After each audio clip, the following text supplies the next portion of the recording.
celoso Dios no hará justicia. Dice así la santa palabra del Señor. Vosotros pues oraréis así: Padre nuestro, que estás en los cielos, santificado sea tu nombre. Venga tu reino. Ahora sí, la frase que vamos a estudiar en esta mañana. Hágase tu voluntad como en el cielo, así también en la tierra. Hágase tu voluntad como en el cielo, así también en la tierra. Gracias, Señor, por este momento, Padre, donde un domingo más tu iglesia, Señor, se reúne, se congrega, Señor, para glorificar tu nombre, para ensalzar tu nombre, pero también, Señor, para abrir tu palabra, Señor, y ver lo que tienes que enseñarnos en esta mañana, Padre. Te pedimos, Señor, que tu palabra impacte en nuestros corazones, Señor. Te pido que tu palabra, Señor, impacte en nuestras vidas, Señor, y transforme nuestro corazón, Señor. Transforme nuestras mentes y podamos vivir cada día más para tu gloria, Padre. Te presentamos este tiempo, Señor. Te pido que tú seas glorificado, que tú seas exaltado a través de tu palabra, Señor. Gracias por este tiempo. Lo presentamos en el nombre de Cristo Jesús. Amén y amén. Hágase tu voluntad como en el cielo, así también en la tierra. Quiero comenzar este mensaje con una cita de un pastor y escritor, y dice así este hermano, que ya partió con el Señor. Dice, el ruego contenido en esta frase nos introduce en una esfera inmensa, trascendente y misteriosa. Nos sitúa ante cuestiones que han desafiado la capacidad de filósofos y teólogos, han perturbado a no pocos creyentes y han sido piedra de tropiezo para muchos no creyentes. Sigue diciendo este pastor y escritor, cuando decimos hágase tu voluntad, ¿qué estamos pidiendo realmente? ¿Qué entendemos por la voluntad de Dios? ¿Qué esperamos? Hermanos, iglesia amada, cuando estudiamos teología, no se asuste, la palabra teología implica la ciencia que estudia a Dios, es el estudio de Dios. Cuando estudiamos concretamente la teología propia, esa rama de la teología que se ocupa de estudiar el ser de Dios, los atributos, las perfecciones divinas, los decretos de Dios, etcétera, etcétera, cuando estudiamos esa rama de la teología, nos damos cuenta de que hay diferentes aspectos de la voluntad de Dios. Hay diferentes manifestaciones de la voluntad de Dios. La semana anterior hablemos del reino. Venga tu reino. Recordemos de que estamos en el reino de Dios. Hemos sido trasladados por Dios de las tinieblas, de la potestad de las tinieblas, al reino de su amado Hijo. Ahora, amada iglesia, cuando pensamos en un reino, en términos antiguos, pensemos en un reino de la antigüedad, en un reino en el mundo antiguo. Todos sabemos bien que todos los súbditos del reino no pueden vivir conforme a su criterio personal. No podían vivir, más bien en términos antiguos, no podían vivir según su propia voluntad, según sus deseos. Los súbditos de un reino debían acatar una serie de leyes, una serie de normas, una serie de estatutos dictados directamente por el mismo rey. Los súbditos, por tanto, de un reino deben vivir en obediencia al rey. Deben vivir según lo establecido por el rey. Incluso en la antigüedad, el que no vivía conforme a la voluntad del rey podía ser condenado a pena de muerte. Ahora, nosotros que estamos en el reino de Dios, debemos obedecer a Dios. Debemos vivir según su voluntad. Y una de las grandes diferencias entre los reinos del mundo y el reino de Dios es la siguiente. En el reino del mundo, uno obedece muchas veces casi que obligado, ¿verdad? Nos paramos en el semáforo obligados. Quisiéramos tirar con el coche para llegar antes a nuestro destino. Pero nos paramos, hay que obedecer a las leyes establecidas. Creo que muchos de nosotros iríamos sin cinturón en el coche, para ir más cómodos, pero lo ponemos porque nos multan, ¿verdad? En el mundo, en los reinos del mundo, uno obedece casi que obligado. Pero en el reino de los cielos, el creyente debe deleitarse en obedecer a su Señor. Esa es una de las grandes diferencias. Ahora, cuando estudiamos el tema de la voluntad de Dios en la Biblia, es un tema profundo, es un tema que nuestra mente limitada no puede a veces acaparar, no puede comprender toda la dimensión de lo que es la voluntad de Dios. Pero vamos a ver algunos aspectos, algunas manifestaciones de la voluntad de Dios. Cuando estudiamos la Biblia, cuando estudiamos la teología, los teólogos hablan de la voluntad decretiva de Dios. La voluntad decretiva de Dios. ¿Qué es esto? Muy sencillo. La voluntad decretiva de Dios es lo que Dios ha determinado hacer y se va a cumplir sí o sí, y nadie ni nada lo puede estorbar. Por ejemplo, pensemos en el sacrificio de Cristo en la cruz del Calvario. Las Sagradas Escrituras nos muestran que Dios, en el ejercicio de su soberanía, en la eternidad pasada, antes de crear el cielo y la tierra, Dios determinó, Dios decretó la muerte de Cristo en la cruz del Calvario por nuestros pecados. Primera de Pedro, capítulo 1, versículo 20, lo enseña. Abra su Biblia también en el libro del profeta Daniel. Notar lo que dice aquí el texto sagrado. Libro del profeta Daniel, capítulo 4, versículo 35.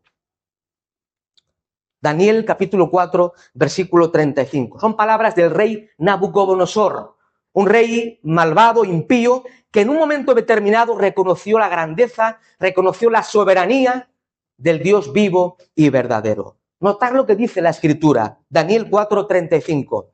Todos los habitantes de la tierra son considerados como nada, y Él hace según su voluntad en el ejército del cielo y en los habitantes de la tierra, y no hay quien detenga su mano y le diga, ¿qué haces?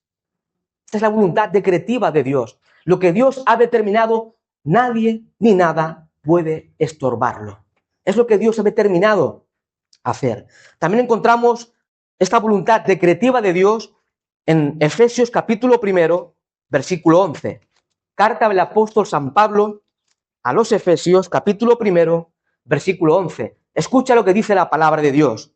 Efesios 1:11. En él, asimismo, tuvimos herencia, habiendo sido predestinados conforme al propósito del que hace todas las cosas según el designio de su voluntad. Dios hace todas las cosas según el designio de su voluntad. Y aquí nos encontramos ante ese aspecto de la voluntad divina, la voluntad decretiva de Dios. Esto que Dios ha decretado, nadie lo puede estorbar. Por ejemplo, Dios también, de forma soberana, ha establecido que Cristo venga a buscar a su iglesia. La pregunta, ¿alguien puede estorbar esa promesa? No, porque Dios lo ha determinado de forma soberana. Dios lo ha decretado, lo ha determinado de una forma soberana.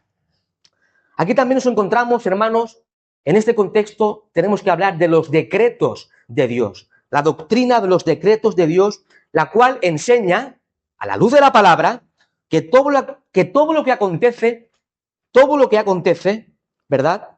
O mejor dicho, cuando hablamos de decretos de Dios, entendemos la ordenación providencial de todos los acontecimientos de la historia, grandes y pequeños, cuyo resultado es el cumplimiento de los propósitos divinos. Eso sí es bíblico. Eso está en la palabra de Dios. Pero cuidado, estimados hermanos.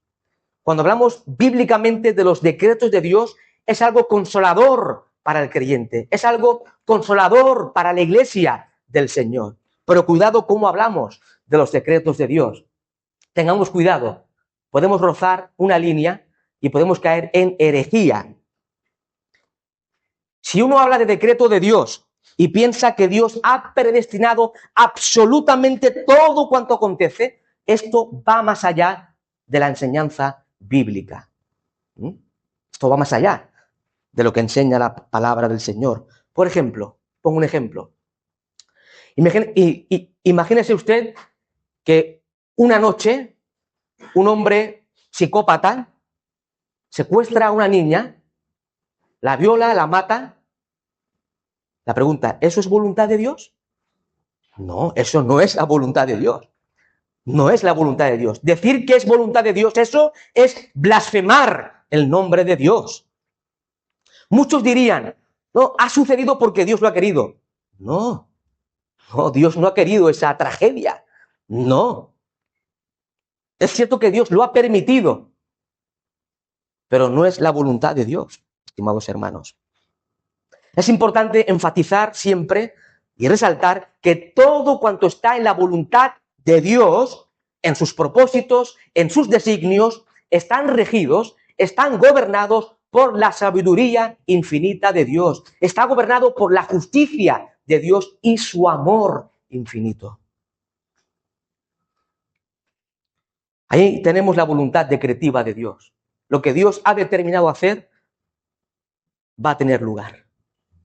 Pero también encontramos otro aspecto de la voluntad de Dios, lo que conocemos todos como voluntad permisiva de Dios. La voluntad permisiva. Hermanos, iglesia, todos sabemos muy bien que hay cosas, o mejor dicho, hay cosas que suceden en nuestro mundo, en nuestro planeta, en esta historia, que aun cuando no es la voluntad de Dios, no obstante son permitidas por Dios. Por ejemplo, la entrada del pecado en el mundo. No es la voluntad de Dios el pecado. Dios aborrece el pecado, pero Dios permitió la entrada del pecado en el mundo. Dios permite el mal, Dios permite las injusticias, aunque Dios condena, castiga y aborrece de todo corazón el pecado, el mal y las injusticias.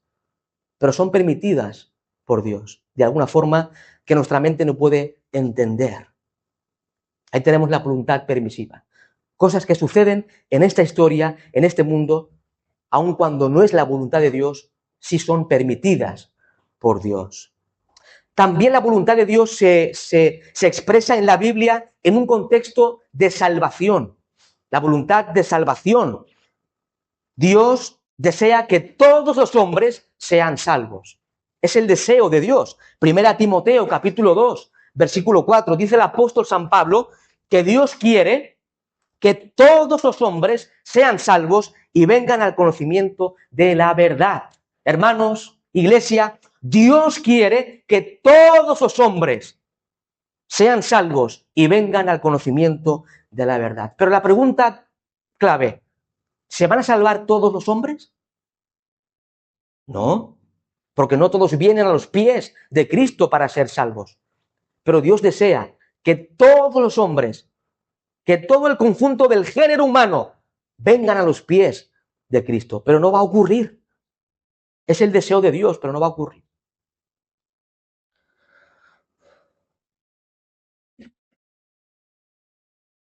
Seguimos estudiando la Biblia y encontramos lo que algunos teólogos llaman la voluntad preceptiva de Dios. La voluntad preceptiva de Dios. Es decir, tiene que ver con los preceptos, con los mandamientos de Dios. Dios quiere que su pueblo, Dios quiere que su iglesia viva, se conduzca según lo establecido en su santa palabra, guardando sus mandamientos, sus estatutos, guardando su ley. La voluntad de Dios, amada iglesia, es que usted viva de tal forma que refleje la imagen de Cristo en ti. De hecho, como estudiamos hace un tiempo atrás, en Romanos capítulo 8, versículo 29, el apóstol San Pablo nos enseña que el propósito eterno de Dios es que su iglesia, es que su pueblo, es que usted sea hecho conforme a la imagen de su Hijo Jesucristo. Muchas veces pensamos, ¿cuál es el propósito de Dios para mi vida, verdad? ¿Cuántas veces lo hemos dicho? Todos. ¿Cuál será el propósito? Hermanos, el propósito eterno de Dios para usted y para mí y para todo hijo de Dios es que seamos conformados al carácter, a la imagen de su Hijo Jesucristo. Romanos capítulo 8, versículo 29. Ahora, ¿en qué contexto habla la oración del Padre Nuestro? Hágase tu voluntad. ¿A qué voluntad se refiere? Sin duda se refiere a la voluntad revelada de Dios y expresada en su ley. La voluntad que se expresa en el Padre Nuestro tiene que ver con esa voluntad de Dios revelada y expresada en su palabra. Lo que Dios ha revelado en su palabra. La voluntad de Dios está en su palabra, está en las Sagradas Escrituras. No va a encontrar la voluntad de Dios en otro lugar. Que nadie te engañe. La voluntad de Dios está expresada, está revelada en las Santas Escrituras. Ahora, es muy común, hermanos, oír a muchos cristianos: ¿cuál será la voluntad de Dios para mi vida? ¿Cuál será la voluntad de Dios para mi vida para el 2025? Escucha la Biblia. Escribe el apóstol Pablo a los tesalonicenses, primera a Tesalonicenses 4:3. Dice el apóstol San Pablo, inspirado por el Espíritu Santo de Dios: la voluntad de Dios es vuestra santificación. Iglesia, la voluntad de Dios es nuestra santificación. Hermanos, la voluntad de Dios para ti y para mí es que vivamos en santidad. La voluntad de Dios no es que tengas un mejor coche, una mejor casa, un mejor trabajo. Eso son cosas falsas. Dios es nuestro proveedor, sin duda. Pero Dios no te ha prometido darte un mejor coche, una mejor casa, un mejor empleo. Eso son tonterías. Son tonterías, estimados hermanos. La voluntad de Dios es que vivas para la gloria de Él, en santidad.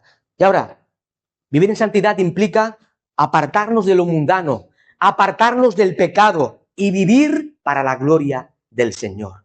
Eso es vivir en santidad.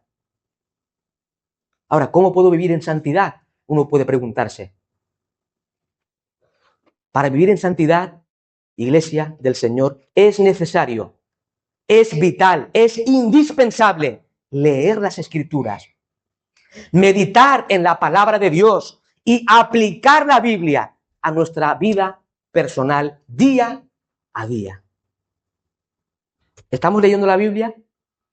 ¿Estamos meditando en la palabra de Dios, escudriñando la ley de Dios? Y lo más importante, ¿estamos aplicando la palabra de Dios a nuestro andar cotidiano? Si no es así, no estamos viviendo en santidad como debemos. ¿Con qué limpiará el joven su camino? Dice el Salmo 119, con guardar tu palabra. Si no guardamos su palabra, no vamos a vivir en santidad. Para vivir en santidad, por tanto, necesitamos leer, meditar y aplicar la palabra de Dios a nuestra vida personal. Necesitamos dedicar tiempo a la oración, hermanos, a buscar el rostro del Señor. La oración no es un consejo, es un mandamiento. Orad sin cesar. Necesitamos dedicar tiempo a buscar el rostro del Señor en oración. Necesitamos cultivar una relación personal con Jesús día a día. ¿Lo estamos haciendo?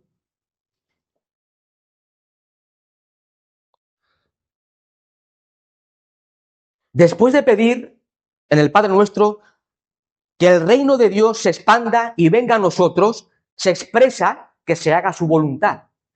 Y esto es algo lógico, ¿verdad? Es la consecuencia. Hermanos, si estamos en el reino de Cristo, si vivimos bajo su gobierno, bajo su dominio, bajo la autoridad del Rey, es lógico que vivamos según la voluntad del Rey.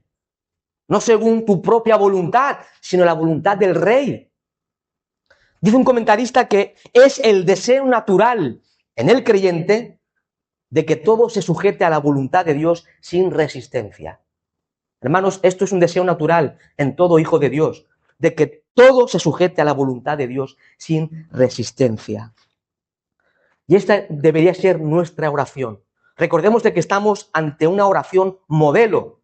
La oración del Padre Nuestro es una oración modelo que nos enseña cómo debemos orar y dirigirnos al Señor. Y esta debería ser nuestra oración, estimados hermanos, orar al Señor, pedir al Señor que se haga su perfecta voluntad en nosotros. Quizás estás atravesando momentos difíciles, atraviesas momentos de dolor, de angustia, de pruebas. Nota lo que te voy a decir, iglesia.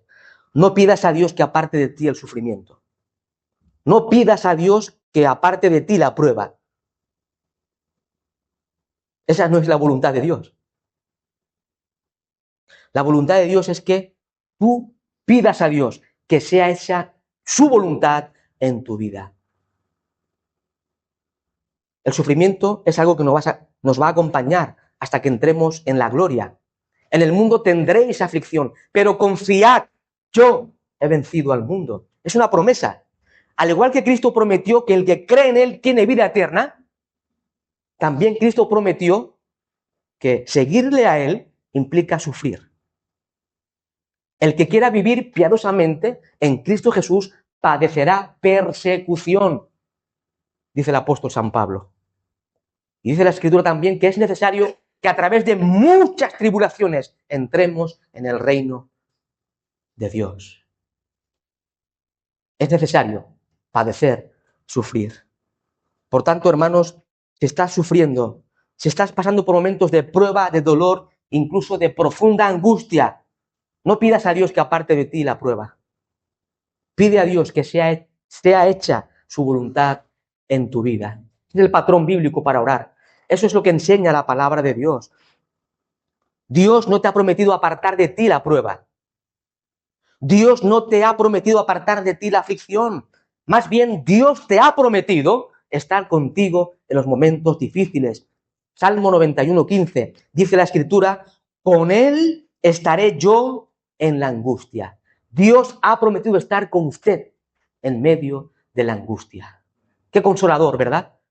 Qué tremendamente consolador es saber que el Dios de la gloria, el Dios soberano, el Dios todopoderoso, está con nosotros en medio del dolor, en medio de la angustia. Como buen pastor, guiándonos hacia buenos pastos.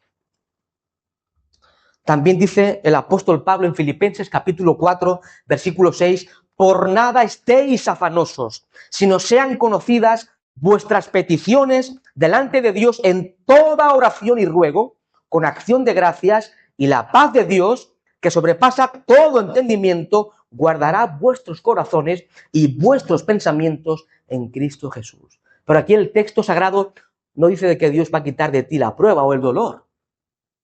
No está en ninguna parte de la Biblia esa idea. Más bien tenemos que orar a Dios, rogar a Dios y que sea hecha su voluntad en nosotros. Ahora, en muchos sectores llamados cristianos se introducen palabras, se introducen expresiones que son antibíblicas. Oigan bien, son expresiones, palabras antibíblicas. No están en ninguna parte de la Biblia. Puedo hacer un análisis exhaustivo de la Biblia, desde Génesis capítulo 1 hasta Apocalipsis capítulo 21 o 22, capítulo 22 de Apocalipsis. Puedo hacer un estudio exhaustivo. No va a encontrar estas palabras en ninguna oración de ningún profeta, de ningún apóstol, ni de Cristo. Palabras que se introducen en muchos sectores llamados evangélicos, como esas expresiones, declaro por fe que mi hija sanará, o decreto, etcétera, etcétera. Son palabras antibíblicas, no están en la Biblia. ¿Cómo oraba el mismo Cristo en la oración del Padre Nuestro? Hágase tu voluntad. Y Cristo es Dios.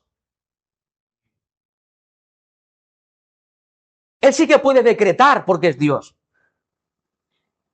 Nosotros no. Solamente Dios es soberano. ¿Quién somos nosotros? Polvo. Polvo solamente. Pero hay muchos falsos maestros en muchas iglesias predicando un falso evangelio, declarando, decretando algo que no está en la Biblia. Debemos, hermanos, orar con confianza. Es evidente. Confiando en Dios. Orando confiando en el Señor. Orar con fe. Sabiendo que Dios puede darnos lo que le pedimos, pero recuerda, si es su voluntad. Nota lo que dice la Escritura en la primera epístola del apóstol San Juan. Primera epístola del apóstol San Juan, capítulo 5, versículo 14. Es verdad que hay muchos textos, especialmente en los evangelios, donde el mismo Cristo expresa que lo que pidiéramos al Padre en su nombre nos los dará, ¿verdad? Pero tenemos que leer la Biblia en todo su contexto. ¿Qué dice el pasaje aquí? Primera de Juan 5:14, dice la Escritura, y esta es la confianza que tenemos en Él, que si pedimos alguna cosa conforme a su voluntad, Él nos oye. Sí, tenemos que orar a Dios con fe, confiando en que Dios nos puede dar lo que le pedimos. Pero recuerda, si es su voluntad, no la tuya. Si es la voluntad de Dios, nos dará lo que le pedimos.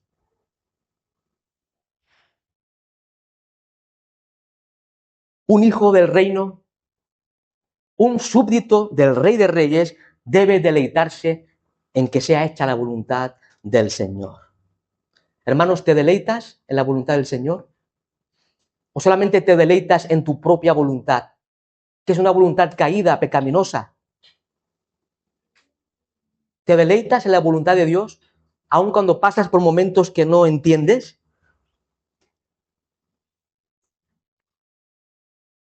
Un hijo del rey debe deleitarse, hermanos, debemos deleitarnos en que sea hecha sobre todas las cosas la voluntad del rey en nosotros. Hermanos, la voluntad de Dios en nosotros debe ser algo prioritario, debe ser lo más importante. Que Dios haga su voluntad en nuestras vidas debe ser algo prioritario. Y en la Escritura tenemos como ejemplo ¿a quién? A Cristo, nuestro mayor ejemplo, el Señor Jesucristo. Cristo, siendo Dios, se encarnó, se hizo hombre y vino a cumplir una misión encomendada por el Padre.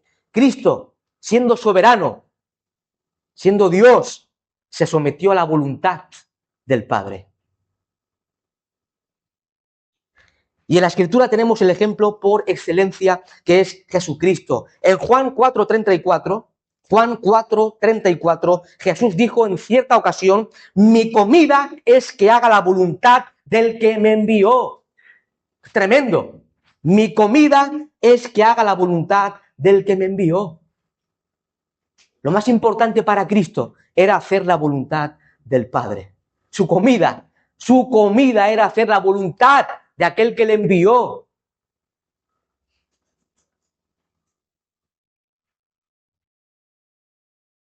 Y cuando nos acercamos al Getsemaní, hermanos, al Getsemaní, momentos antes de que Cristo fuese crucificado por nuestros pecados, allí encontramos al Cristo de la gloria en una experiencia de profunda angustia. Pero ¿cómo oró Cristo? Al Padre, hágase tu voluntad, sea tu voluntad. Ahí tenemos a Cristo como ejemplo. Sigamos las huellas de Cristo. Sigamos el ejemplo de nuestro Señor y Salvador.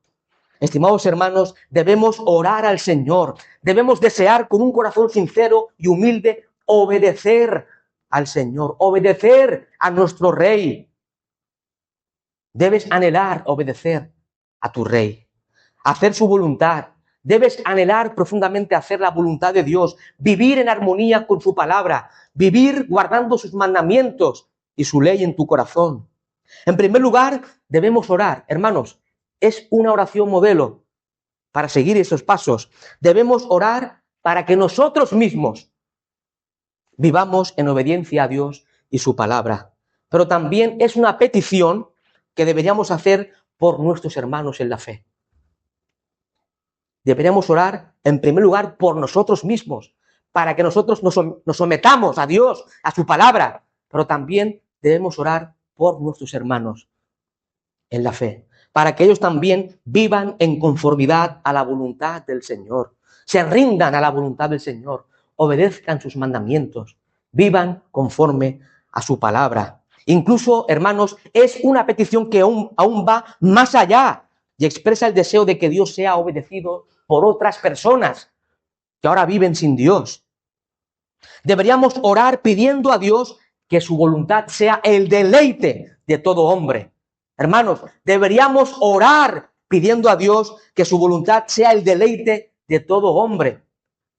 para que esa voluntad que es cumplida en el cielo sea también cumplida en este mundo, en esta tierra.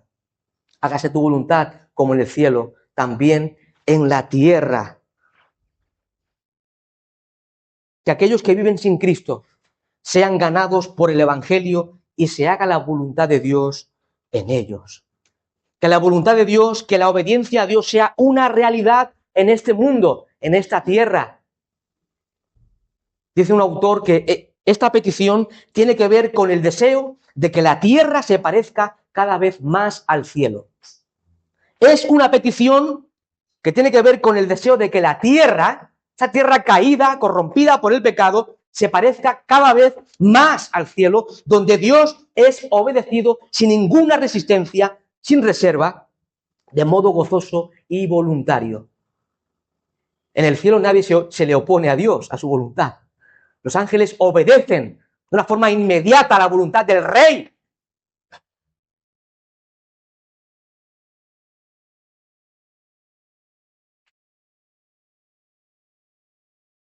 ¿Cómo oras, hermano? ¿Cómo oras? En tu cámara secreta, ¿cómo te diriges a Dios? ¿Cómo oras? Examina tu corazón. ¿Cómo oras? ¿Estás sometiendo tus oraciones, tus peticiones a la gloria de Dios? ¿Estás sometiendo tus oraciones, tus peticiones, tus ruegos a la voluntad del Rey? ¿O le dices a Dios lo que tiene que hacer? Es muy común esto en el mundo llamado cristiano evangélico. Es muy común decir a Dios lo que tiene que hacer por nosotros. Hermanos, muchos le dicen a Dios lo que tiene que hacer. O piensan que Dios es una especie de genio de la lámpara que va a satisfacernos en todo lo que le pidamos. Eso es una falsa doctrina. Eso no está en la Biblia. Dios no es un títere. Dios es el soberano.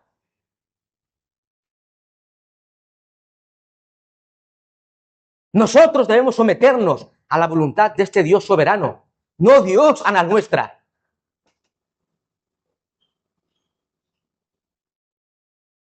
Y a veces tenemos ese concepto de la oración, de que todo lo que le pidamos a Dios es como un genio de la lámpara que nos va a satisfacer en todo. Hermanos, Dios es el soberano, es el Rey de reyes y Señor de señores. No está para satisfacer tus deseos. Dios te ordena, Dios te manda que vivas tú y yo conforme a su voluntad revelada en su palabra. Él es el Rey, Él es el soberano. Nosotros somos esclavos de Cristo. ¿Vives en obediencia a Dios, en su palabra?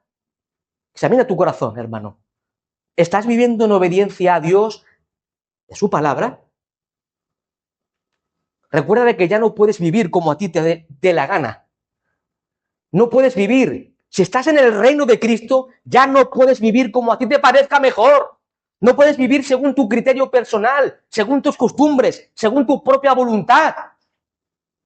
Y uno puede decir, no, pero es que yo no quiero perdonar a mi hermano porque me ha hecho mucho daño. No puedo perdonarlo. Me ha hecho mucho daño. ¿Sí? A veces ocurre esto, ¿verdad? Escuchamos a hermanos decir, no, es que me ha hecho mucho daño, no lo voy a perdonar porque ya lo perdonaré más adelante o nunca.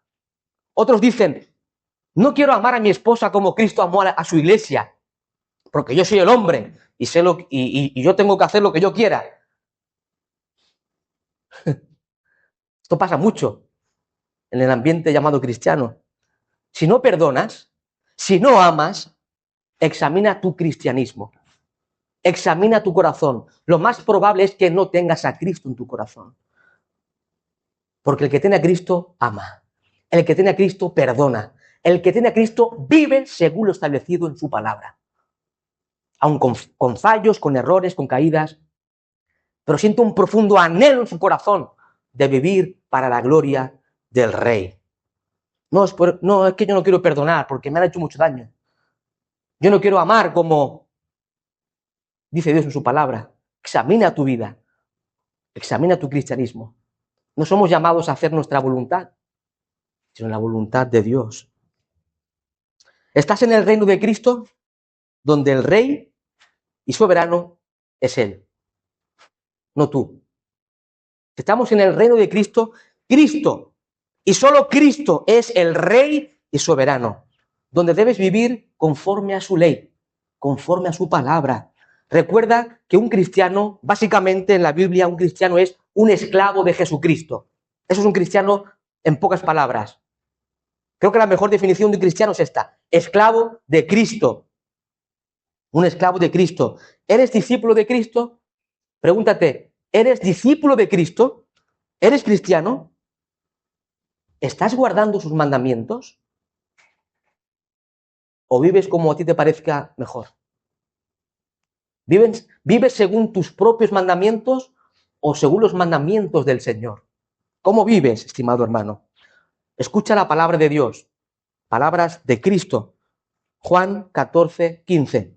Si me amáis, guardad mis mandamientos. Si me amáis, guardad mis mandamientos. Y en Juan 14:23, Cristo expresa: el que me ama, mi palabra guardará. El que me ama, mi palabra guardará. Si no guardas su palabra, no amas a Cristo. Y si no amas a Cristo, necesitas venir a los pies de Jesús en esta mañana y pedir perdón a Dios y poner tu fe en Cristo, porque no has sido salvo aún. Y sí, hermanos, es cierto que nuestra naturaleza caída y corrompida por el pecado no quiere obedecer a Dios. Hay una lucha en nosotros, ¿verdad? Hay una lucha. Si no estuviese esta lucha, lo más probable es que no conozcas a Dios aún, porque a los impíos les da igual todo. Viven sin ninguna lucha. No hay una lucha en su interior. Pero cuando un hombre, una mujer tiene una lucha en su corazón por servir a Dios, es porque tienes a Dios en tu corazón. Y quieres agradar a Dios, pero hay una parte en ti, una naturaleza corrompida y caída por el pecado que se opone. No quiere obedecer a Dios. Decía Martín Lutero, este reformador del siglo XVI, que esta petición, hágase tu voluntad, esta petición duele mucho a nuestra naturaleza humana. Y es cierto, duele mucho. No queremos, nos resistimos a obedecer la voluntad de Dios. Queremos obedecer nuestra propia voluntad. Duele mucho esta petición a nuestra naturaleza humana, ya que, dice Martín Lutero, ya que el mayor mal en nosotros es nuestra voluntad propia. Hermanos, nuestra voluntad es uno de los mayores males en nosotros. Pero, Iglesia del Señor, la voluntad del Rey es que rindas tu voluntad a la suya. Como diría el salmista en el Salmo 48, el hacer tu voluntad, Dios mío, me ha agradado. El hacer tu voluntad, Dios mío, me ha agradado y tu ley está en medio de mi corazón. Tremendo. Salmo 48. El hacer tu voluntad, Dios mío, me ha agradado y tu ley está en medio de mi corazón. El salmista se deleita en agradar a Dios, en vivir en obediencia a Dios, en vivir en su voluntad, pero tiene la palabra de Dios en su corazón. Tiene la ley en su corazón. No tiene la ley guardada. Iglesia, si esta ley divina, que es la Biblia, la palabra de Dios, si esta ley divina, la Biblia, la Escritura, no impregna tu vida, no impregna tu mente, no impregna tu corazón, no vas a poder conocer a Dios, ni conocer su voluntad, ni mucho menos vivir conforme a la voluntad de Dios. Es un imposible metafísico.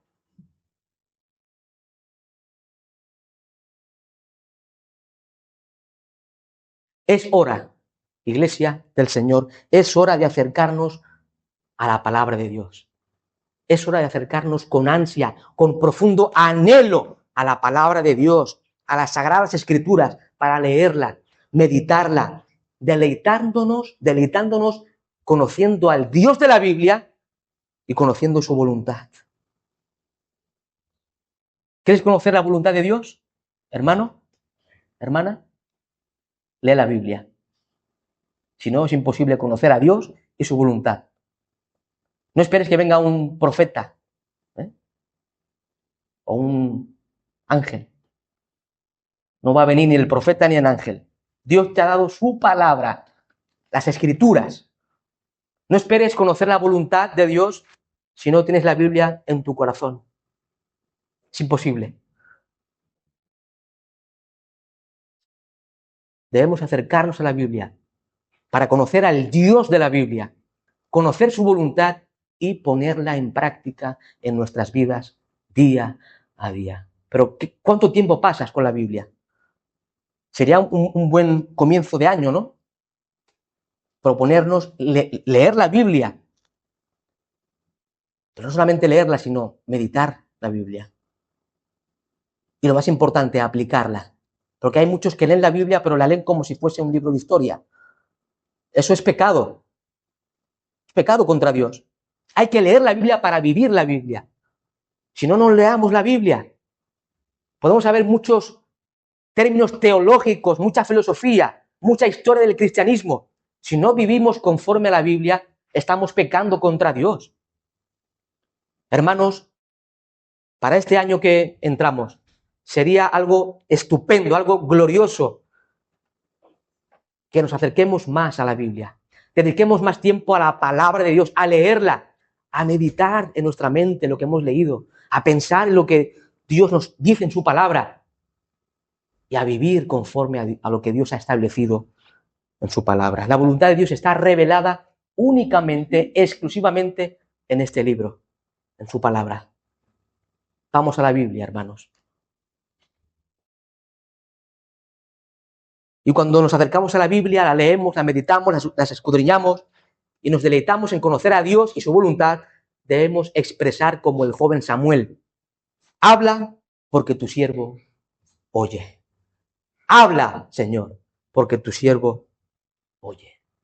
Debemos escuchar la voz de Dios a través de su palabra para ponerla en práctica y hacer la voluntad de Dios cada día. Dios quiera, estimados hermanos, que podamos vivir para su gloria, que podamos pedir a Dios, rogar a Dios que sea hecha su voluntad en nosotros y que Él reine, que Él gobierne todas las áreas de nuestra vida y de nuestra existencia. Padre, gracias por este tiempo, Señor.